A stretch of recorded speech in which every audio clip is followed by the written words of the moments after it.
Good afternoon, guys. Welcome to NMS. Today we are going to talk about your favorite area to train and build, and that is the chest. Now, how do we grow a big, full, complete chest, basically from top to bottom? Well, let's go over a little bit of anatomy first, and then we'll get to know the chest, and then we can talk about what exercise we're going to use. Okay, so let's start with the pectoralis major. Okay, now the pectoralis major is this big fan-shaped muscle. So we've got one origin, multiple insertion points. Okay, so we've got three distinct regions. We've got the clavicular pec, which joins onto the clavicle.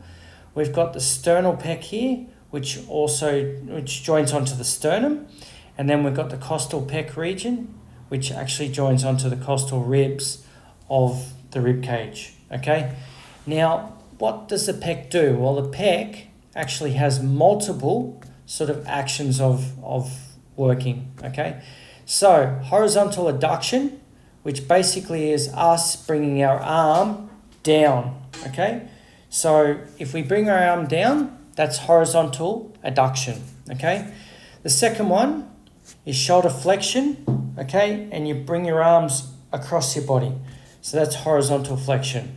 The third movement, right, is more of a vertical flexion. Okay, so what you're doing there is you're bringing your arm more up but slightly across the body to work the upper pec region. Okay, it does shoulder extension because of the costal pec. It brings the arm down, okay, and across. And the other movement that a lot of people don't realize that the chest does is actually internal rotation of the shoulder. Okay, so when you internally rotate the shoulder, you're basically turning your hand from out to in. Okay, now as you can see here, next we've got the pectoralis minor. Now that's also involved heavily in internal rotation, right? Which is why that muscle gets very tight and we have to do a lot of external rotation work, obviously with the back muscles, okay? Now, the other area of the pec, it's not really the pectoralis, but it's still part of the chest region, is the serratus anterior. Now that joins onto ribs 8 and 9, okay, and also joins onto the medial border of the scapula. And what it's involved in is scapular protraction, okay? So as we push through on push-ups, that also pushes the scapula out, okay, and that scapular protraction, that's your serratus anterior. And one other muscle is the subclavius, okay, and that sits underneath the clavicle muscle, and that keeps the joint stable. Okay guys, we've got that boring anatomy out of the way, and I know you love that part of the whole presentation, but now we're going to talk about the nitty-gritty, what actually works for the chest. Now, first of all, we're going to start with the upper chest area, or the clavicular head of the pectoralis major, and we've also got to realize that that's only a very small region, and we've also got the upper region of the sternal pec, which also grows from an incline angle, okay? And a straight angle, but mainly an incline angle. So most of the studies in EMG support show that incline barbell bench press is actually a very good movement for the upper chest area. Now, same with incline dumbbell press. Now, the angle we're going to use is about a 30 to 45 degree angle, but generally speaking, okay, the upper chest, you can get most of that area worked with about a 30 degree angle. Okay, you don't have to go too high. When we start going more of a 45 degree angle, we start working the shoulders a lot more. Now, another exercise that we probably haven't thought of is a reverse grip bench press. Now, if you want to hit your upper chest area, you probably use more of a flat angle. If you want to hit your triceps more, we work more on a decline angle with our head down this end, and we actually press more straight out. Whereas with a flat bench press, we're pushing up to this area, the upper chest gets worked. Okay, we can also include in that an incline dumbbell fly or a cable fly from low to high. Okay, so that's bringing the cables up and together. Okay, not straight up, but more outward, up and together. Really good exercise, but it's got to be done correctly. Okay, middle chest, sternal head, or basically just here. Okay, flat barbell bench press. Look, a lot of people say bench press is no good for chest. Personally, I've done it over many years and built a pretty good chest doing it. Okay, if you don't feel that as much, you can do a flat dumbbell press, which has also been shown to work the chest quite well, and there's a greater range of motion with it, and potentially a greater stretch. We can do flat dumbbell fly, cable fly, or we can do push-ups. Now, push-ups are quite good, but if you're very strong, maybe push-ups are not really going to be as effective.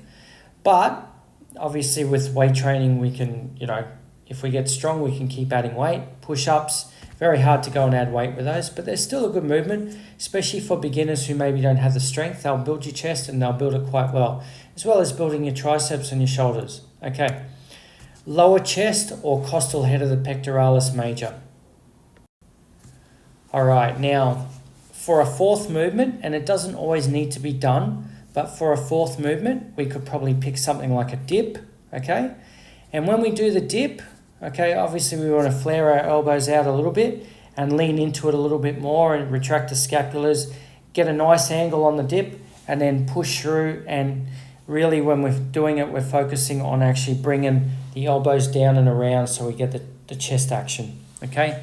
Now, a fifth exercise, and this may be instead of dips or as a finisher, we could do push-ups with a scapular protraction, okay? So what we do is we finish the push-up and then we extend the shoulders out, and that will actually work that serratus anterior, okay?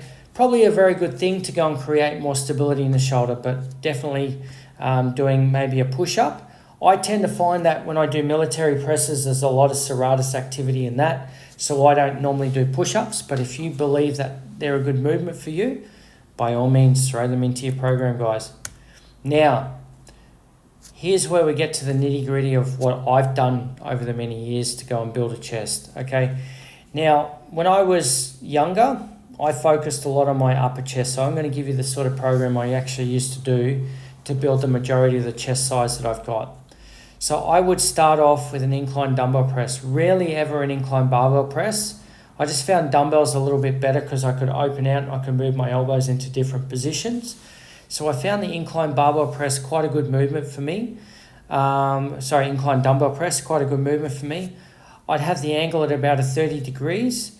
And what I do is I probably do about 3 to 4 warm-up sets of about 15 down to 8 reps, and then 2 working sets of 6 to 10 reps. Sometimes I'd throw in a descending set of maybe 10 to 15 reps where I drop the weight and do more reps. Okay.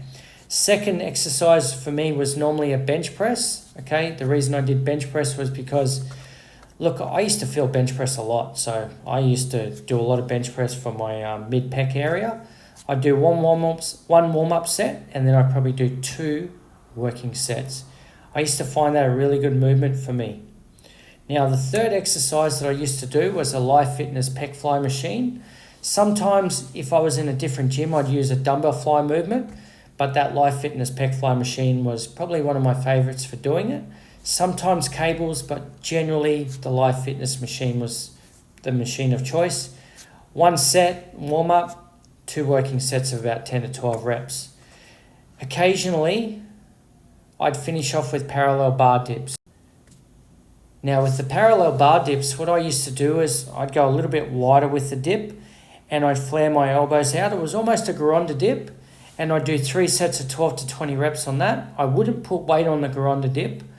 The reason being is it's quite tough on the shoulders, and really what I was trying to focus on was just getting mostly that flexion in the chest. Okay, I was trying not to get too much triceps involved in it. It was mainly trying to be more sort of a flying movement, but I do an extension and a fly in one action, okay? I might record how I used to do those. I don't do them as much anymore because they're pretty tough on the shoulders. So if you've got, bad shoulders, probably not the best movement, but I tell you what, it does hit the chest and it hits it quite well. Now, what I want to finish off with here, guys, is a lot of people think the movements are very important for chest. You've also got to remember, right, that the chest likes to stretch. So you've got to retract your scapula right back when you do them, okay? Bring your shoulder blades together. And the movement has to be you focusing on the elbows coming together, okay? If you're not focusing on the elbow movement coming together, okay, you're probably not going to be hitting your chest. Many people try to use too much weight on their chest, so they start doing more of just the pressing movement and they push their shoulders out. And it tends to be very much sort of shoulders and triceps rather than using their chest, and then they realize that maybe they're growing their shoulders a little bit more and their chest is not growing. What I like to do sometimes with people, especially people who have got real problems feeling their chest, is I might actually do an isolation movement with them. So I might get them to do maybe a pec fly, or I might get them to do, say, a cable fly or a pec fly on a machine. Something that's isolation, something that will get the chest feel, and then I'll get them to do a pressing movement after that. Okay, so there's many ways to do this, guys, but look, just because you're hitting all the angles doesn't mean you're going to be building a good chest. You have to remember that the chest, okay, only brings the elbow across the body up and across, okay? So if you're doing any sort of extra shoulder protraction movement, all right, or you're doing mainly an extension movement and not getting the stretch in your chest, you're not working your chest correctly, guys. Please comment, please like, okay, share this video to other people if they're not sure how to work their chest. I do have another video on here on actually what to do to go and make the chest work better, so please go and have a look at that video as well, okay? And subscribe to my channel, okay? I'm going to be putting a lot more useful content up. Thanks for listening, guys, and have a good afternoon.